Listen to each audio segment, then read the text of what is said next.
Bonjour tout le monde, j'espère que vous allez bien. Alors aujourd'hui je vous retrouve pour une nouvelle vidéo. Ça fait un bon moment que je me suis pas posée ici, mais voilà, c'est la rentrée, je suis de retour.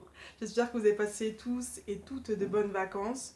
Voilà, c'est la rentrée. Donc du coup aujourd'hui c'est une vidéo de rentrée. Aujourd'hui je vais vous présenter 8 conseils pour réussir son année scolaire. Je parle d'année scolaire parce que moi je suis encore à l'école.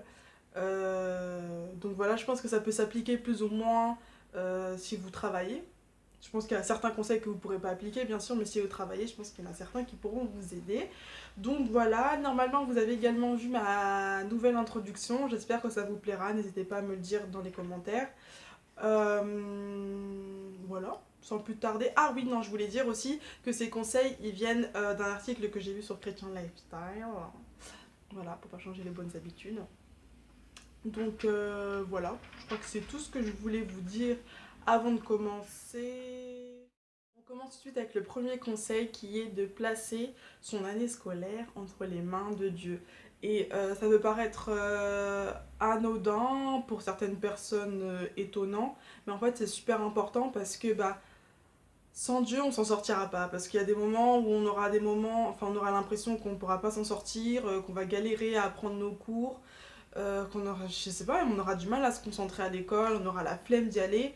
Et je pense que c'est important de placer tout ça entre les mains de Dieu aussi, qui nous aide même pour ceux qui savent pas encore qu'est-ce qu'ils veulent faire plus tard, pardon, les aider à s'orienter, à essayer de demander à Dieu par rapport aux dons qu'il nous a donnés, dans quel métier nous irait le mieux, etc. Donc je pense que c'est très important voilà, de placer cette année scolaire entre les mains de Dieu, lui demander d'être vraiment présent, de vous soutenir, de renouveler votre intelligence aussi. Et voilà, c'est le premier conseil et je pense que c'est très très très très très très très très très très très très très très très très très très important. Deuxième conseil, alors il faut avoir une bonne hygiène de vie. Ça aussi, ça paraît un peu bête, ça paraît un peu anodin, mais c'est super important de manger correctement, de faire du sport, euh, de, de dormir suffisamment aussi. Parce que moi, je vois plein de personnes autour de moi qui dorment pas beaucoup, qui se couchent tard, qui se lèvent tôt. Et oui, je parle de toi, Kevin.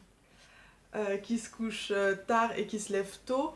Et je pense que c'est compliqué après d'être concentré en cours. Et ouais, normalement minimum, je crois que c'est 7 heures de sommeil. Bon, moi j'ai vraiment besoin de 8 et 10, ce serait parfait, mais voilà, c'est pas possible. Boire beaucoup d'eau, ça c'est important, même pour le cerveau, pour oxygéner son cerveau quand tu vas au cours, même pour la mémoire, c'est super important. Bien manger aussi, parce que ça aussi ça aide, si tu veux être en bonne santé. Faire du sport pour te défouler, pour voilà, c'est très très très très très important d'avoir une bonne hygiène de vie. Et c'est vraiment pas, je pense, quelque chose à prendre à la légère, surtout quand tu travailles, surtout quand tu vas à l'école, parce que tu as besoin de ton cerveau, tu as besoin de ton corps pour donner le meilleur de toi, pour être concentré et pour réussir. Le troisième conseil, c'est se fixer des objectifs. Donc ça, je pense que c'est important pour se donner un peu un fil conducteur, se donner, je sais pas comment on pourrait dire ça,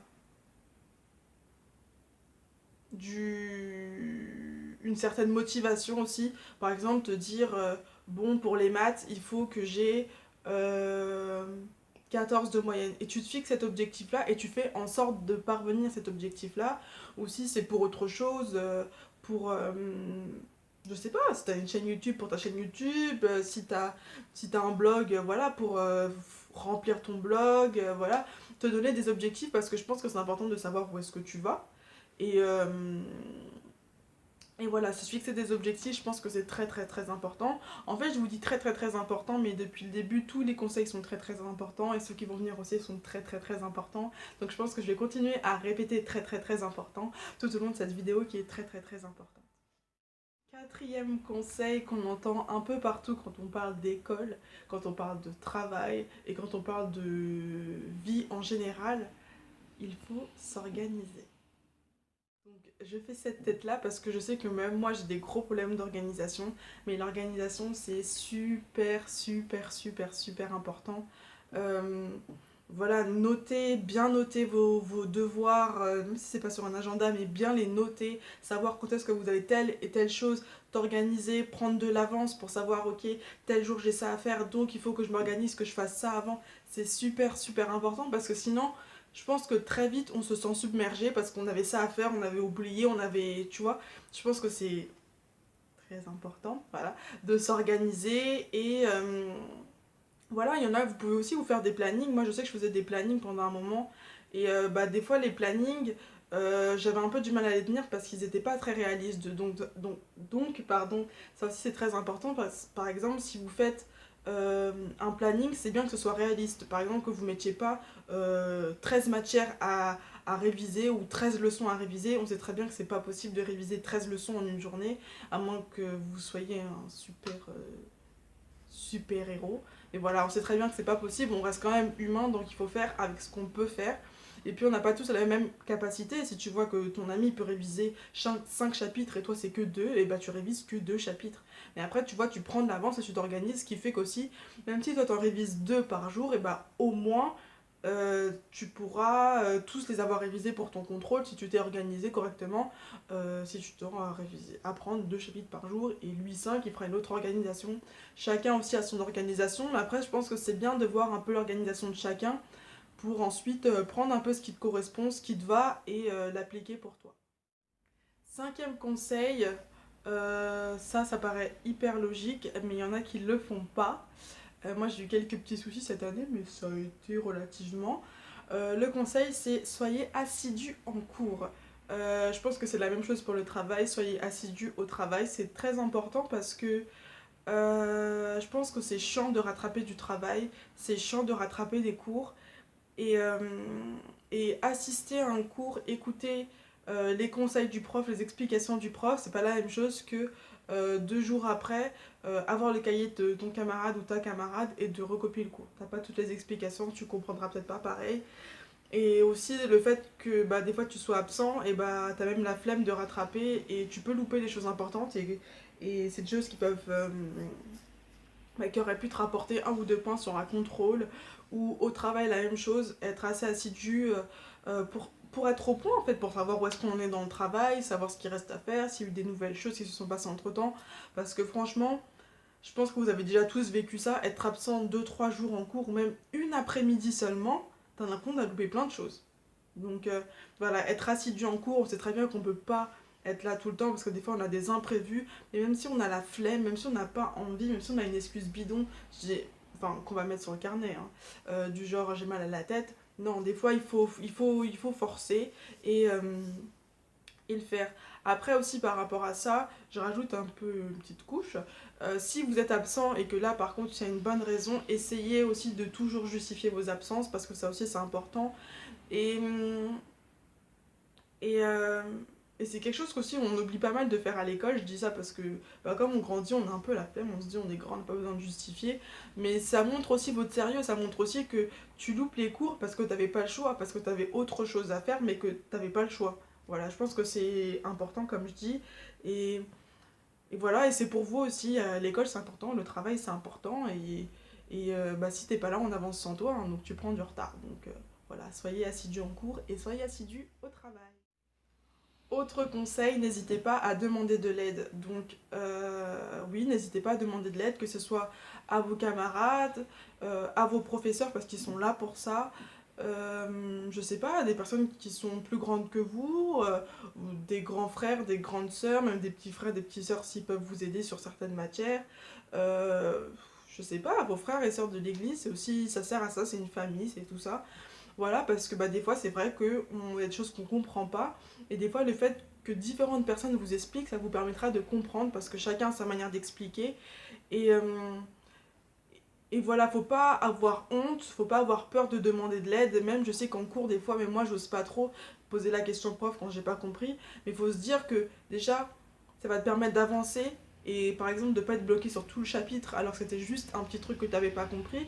Et puis ça peut aussi aider les autres parce que souvent t'es pas la seule personne qui n'ose pas demander de l'aide, et le fait de toi oser demander de l'aide, bah ça peut répondre à la question de ton camarade qui n'osait pas poser la question. Donc voilà, demander de l'aide, faut surtout pas avoir peur, faut surtout pas hésiter. Après c'est vrai que je sais que ça arrive que des fois les profs ils sont pas là pour répondre à tes questions, Mais c'est pas grave, il y a toujours d'autres personnes, tu peux toujours trouver des solutions. Il y a même des bouquins, il y a des vidéos sur YouTube maintenant. T'as vraiment beaucoup de choses. Après, il faut aussi faire le tri. Mais c'est vrai que sur YouTube, t'as beaucoup de choses. Je me souviens que moi, pour le bac, franchement, YouTube, ça m'a vraiment aidé, hein. Donc voilà, ne pas hésiter à demander de l'aide, ne pas hésiter à faire des recherches, pas toujours attendre que ce soit le prof qui donne, faire des recherches, ne pas attendre aussi que le prof te demande si ça va ou si ça va pas, aller vers lui et, et voilà. Ça t'aidera à avancer, ça t'aidera à progresser et ça aidera aussi cette personne parce que le fait de réexpliquer, c'est aussi approfondir ses connaissances et c'est important. Avant-dernier conseil, il faut être régulier, donc j'entends régulier dans son apprentissage. Voilà, c'est encore un conseil qui s'applique pour moi. De toute façon, je crois que la majorité des conseils, c'est des conseils que je vous donne, c'est des conseils que je vais aussi essayer d'appliquer cette année. Voilà, soyez réguliers. Donc j'entends par là surtout dans l'apprentissage, comme je disais, parce que je pense qu'on en a tous marre d'être là un mois ou deux avant les examens et de se dire oh purée, faut que je m'organise, faut que j'apprenne 16 chapitres dans chaque matière, sachant que tu as 10 matières. Non, c'est pas possible. En plus, le fait d'être régulier dans ton apprentissage, ça fait que ça restera dans ta tête. Parce que si tu attends la dernière minute pour tout apprendre, moi, c'est ce que j'ai fait un peu l'année dernière, bon, au final, là, il y a des trucs que je me souviens même pas. Alors que si j'avais pris plus le temps d'apprendre, comme j'avais fait pour le bac, je me souviens pour l'histoire, bah, il y a des choses que je me souviens parce que j'avais appris dès le début de l'année scolaire, au fur et à mesure, et tu re-révises, et ça s'imprègne vraiment dans ton cerveau. Et de toute façon, pour mémoriser, c'est ça, c'est le fait de répéter. C'est comme quand tu écoutes une chanson, bah, pour la connaître, tu, tu abuses sur le bouton replay, et bah, du coup, tu réécoutes, tu rechantes, tu rechantes, et du coup, tu gardes en mémoire. Là, ce conseil-là, c'est respirer. Donc, c'est pas respirer, vous avez compris, hein, tout le monde sait le faire.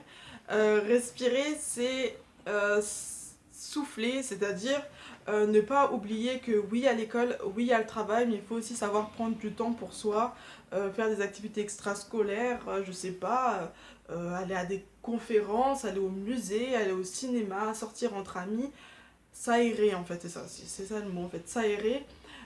Parce que les cours, l'école et aussi le travail, je trouve que c'est une certaine pression et je pense qu'il ne faut pas s'enfermer dedans parce que je pense que très rapidement on peut péter des câbles.